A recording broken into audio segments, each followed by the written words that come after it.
हरे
आपके समक्ष स्वार्थ भरा प्रेम, स्वार्थ भरी दुनिया के बारे में कहना चाहूँगा। तुलसीदास क्या कहते हैं? तुलसी स्वार्थ की सगे, बिना स्वार्थ ना कोई, सास बिन पद सी बसे, निरस भय उड़ जाए, के बंधो निरस भय उड़ जाए। स्वामी तुलसीदास जी ने क्या कहा कि इस दुनिया में, इस संसार में हर एक इंसान को कोई न किसी के साथ संबंध जुड़ा है, कोई ना कोई रिश्ता जुड़ा है। वह रिश्ता कौन सा जुड़ा हुआ है? स्वार्थ का जुड़ा हुआ है या निस्वार्थ का जुड़ा हुआ है? मतलब का जुड़ा हुआ है या बिना मतलब के जुड़े हुए हैं? जिस प्रकार जो एक वृक्ष है और जब तक उस वृक्ष पर पत्ते लगे हुए हैं, फल लगे हुए हैं, हरा भरा है, तो पक्षी तब तक उसमें अपना वास करते हैं, तब तक पक्षी उसमें आकर अपना वेचन करते हैं। जब एक वृक्ष सूख जाता है, जब एक पेड़ सूख जाता है, ना फल लगते, ना पेड़ कुछ लगता, पत्ते लगते, तो वहाँ पक्षी भी आना पसंद नहीं करते, न कुछ पक्षी खाना पसंद करते, क्योंकि जब ये पेड़ छायादार होता है, फलदायक होता है, तो पक्षी भी आना पसंद करते हैं। पक्षी भी जो कि छाया में बैठ जाता है, उस फलों का क्या कर लेता है? आस्वादन कर लेता है। तो एक जल है, पानी का भरा हुआ तालाब है, जब तक पानी है उसमें पक्षी आते हैं, जब तालाब सूख जाता है तो पक्षी आना पसंद नहीं करते। तो इसी प्रकार इंसान स्वार्थ से जुड़ा हुआ है। कोई रिश्ता जुड़ा है तो स्वार्थ के लिए जुड़ा है, कोई रिश्ता जुड़ा अपने मतलब के लिए जुड़ा है, कोई किसी जुड़ा है तो केवल भगवान से जुड़ा है तो निस्वार्थ जुड़ा है। नहीं तो कई लोग भगवान को नहीं छोड़ते, भगवान से स्वार्थ के लिए जुड़ जाते हैं कि भगवान से मुझे कुछ मांगना है, भगवान से मुझे कुछ चाहना है। मेरे दादा प्रदेश क्या कहते हैं? समय से पहले या भाग्य से अधिक किसी को कुछ नहीं मिलता। समय से पहले और भाग्य से अधिक किसी को कुछ नहीं मिलता।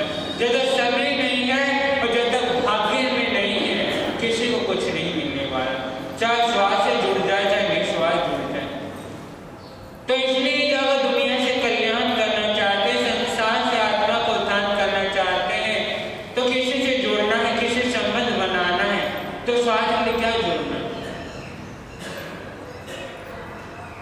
एक बात परम योगी से किसी ने पूछ लिया कि प्रेम का मतलब क्या है?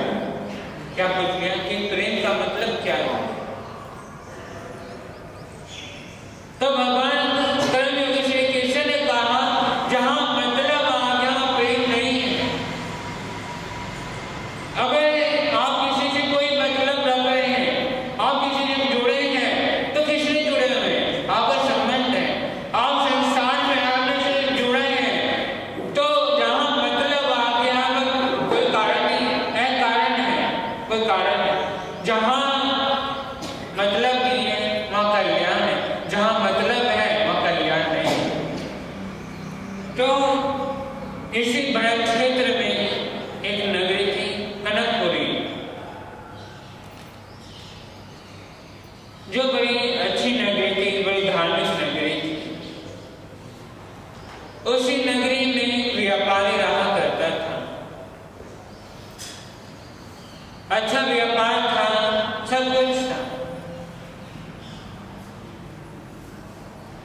तो उसके यहाँ पुत्र था, एक पुत्री थी। दोनों भाई बहनों में आपस में प्रेम था, काफी आपस में प्रगाढ़ प्रेम था, क्योंकि भाई बहन प्रेम था। समय अनुसार उस व्यापारी ने सोचा पुत्र बड़े हो गए, पुत्र बड़ा हो गया, बेटी विवाह योग्य हो गई। पुत्री का विवाह करने के बाद व्यापारी सोचा अब मुझे घर की जिम्मेदारी से मुक्त हो जाना चाहिए। अपने रिश्तेदारों को, मित्रजनों को बुलाकर, परिजनों को बुलाकर सारा कुछ अपने पुत्र को सौंपकर दीक्षा ले लेता है। संसार से अपनी आत्मा का कल्याण क्या कर लेता है। दोनों भाई बहनों में आपस में प्रेम था। कोई भी तीज त्योहार आता, पर्व आता तो भाई अपने बहन के लिए पैसा पानी की तरह बहाया करता था। कहते हैं समय एक जैसा नहीं रहता, समय सभी का बदलता है, वक्त सभी का बदलता है। हर एक चीज में परिवर्तन आता है, हर एक चीज में बदलाव आता है। तो उस व्यापारी के पुत्र में भी जीवन में बदलाव आया। किस चीज का बदलाव? व्यापार में बदलाव, उसे जीवन में बदलाव आ गया। उसके व्यापार में घाटे पे घाटा लगता चला गया। लेनदारों की तो तादाद लगी, लेकिन जो देने वाले थे वो भागते चले गए। देने वाला कोई आया नहीं और लेने वालों की कतार लग गई। मकान बिक गया, दुकान बिक गई, व्यापारी का चौपट हो गया। तो पत्नी ने कहा कि ऐसा करो, क्या कहीं विदेश में जाकर व्यापार करो, हो सकता भाग्य साथ दे। तो सुन रखा था कि बड़े लोग क्या करते हैं कि स्थान बदलने से किस्मत भी बदल जाती। तो ने सोचा चलो बाहर जाकर नहीं क्या कर रहे थे, व्यापार कर रहे थे। बड़ा व्यापारी ने सोचा यहाँ छोटा व्यापार करूंगा तो कोई इज्जत नहीं रहेगी, तो चल गया विदेश की यात्रा पर। कहते हैं मुसीबत के समय और बुरे वक्त में कोई साथ नहीं देता। बुरे वक्त में अपना यार बनाना मुश्किल है, बुरे वक्त में अपना यार बनाना मुश्किल है। ठोकर तो सभी मार देते हैं, गिरोह को उठाना मुश्किल है। ठोकर तो सभी मार देते हैं, गिरोह को उठाना मुश्किल है।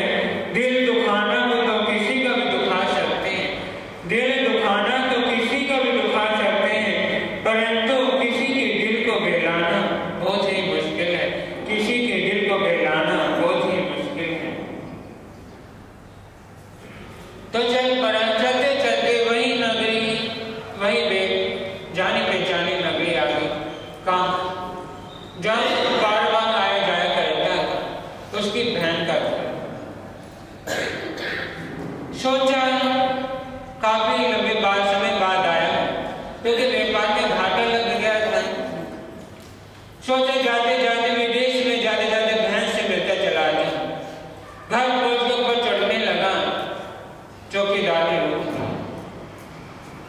चौकीदार ने देखा कि पुराने फटे चित्रे हुए कपड़े पहन रखे, बड़े मलिन कपड़े हैं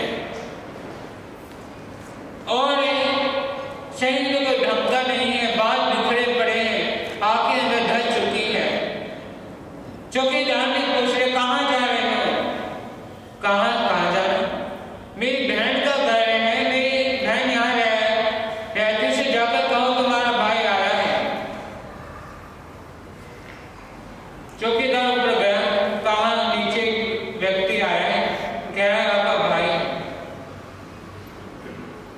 बहन आई, जोखी से झाँककर देखा, भाई को बड़े दीनहीन अवस्था में देखा, बड़े पुराने वस्त्रों में देखा, बड़े फटे पुराने कपड़ों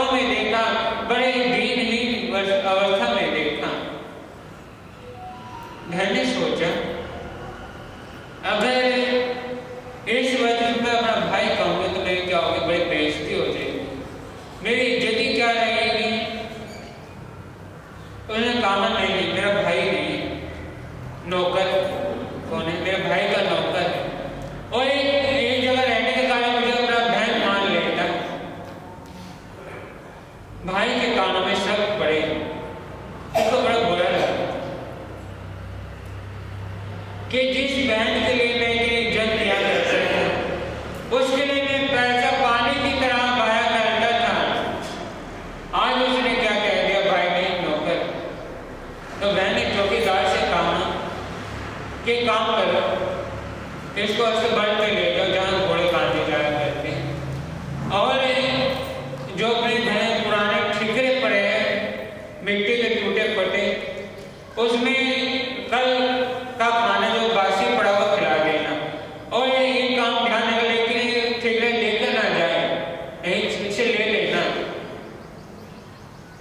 चौकीदार ने सुना और उसको अपने साथ ले गए, ऐसे बनने ले गया और पुरानी ठिकरों में उसको 2 दिन का बासी खाना परोस दिया।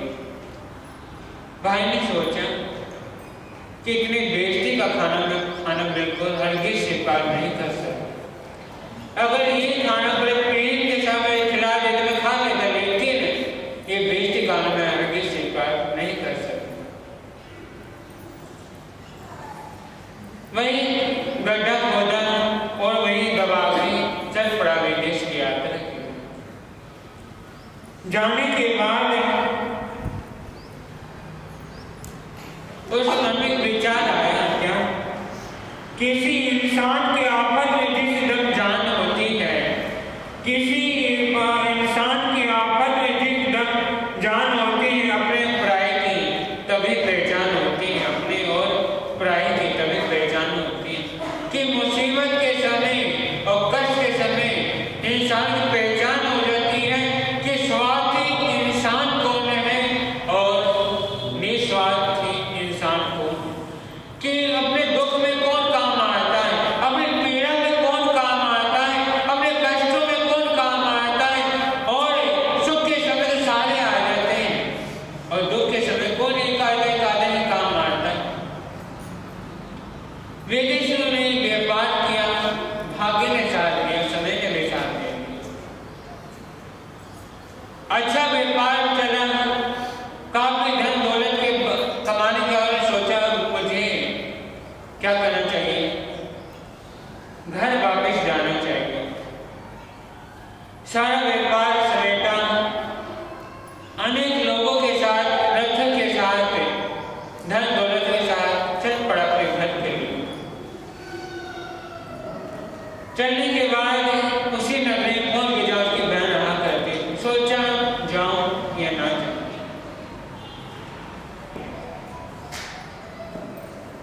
कि जाऊं या ना जाऊं, फिर मन नहीं माना, वही बगीचे में ठहर गया।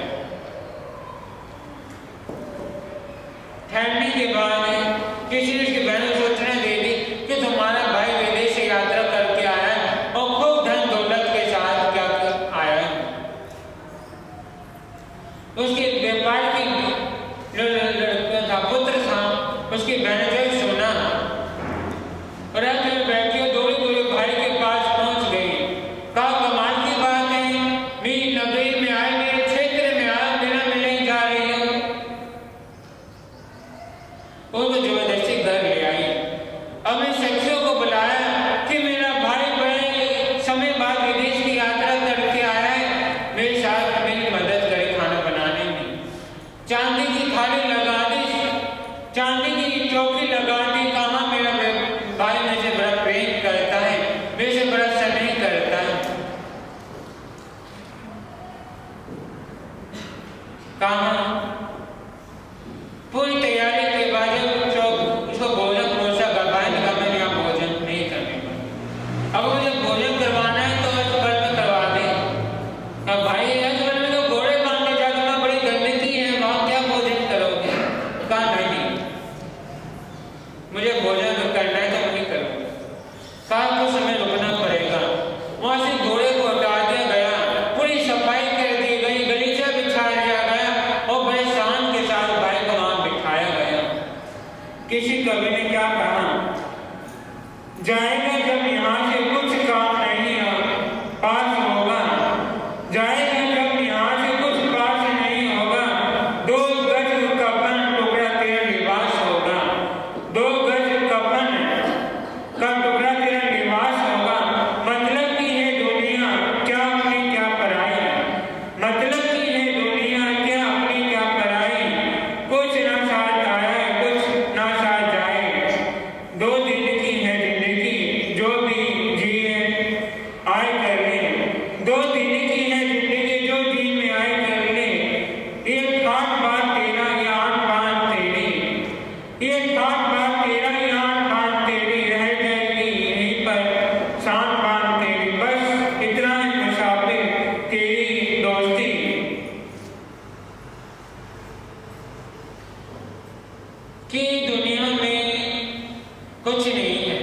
बस मतलब से जुड़ी। उसको तो बल में बिठा दिया गया, भोजन परोसा गया। भाई ने जो धन ले रखा था, पैसे ले रखे थे, भोजन के आगे कर दिए कि भोजन मेरे लिए नहीं तुम्हारे लिए बना। मैंने कहा क्या कर रहे हो? लोग देखेंगे, क्या सोचेंगे कि तुम्हारा भाई क्या कर रहा है? कि जो कर रहा हूं सही तो कर रहा हूं।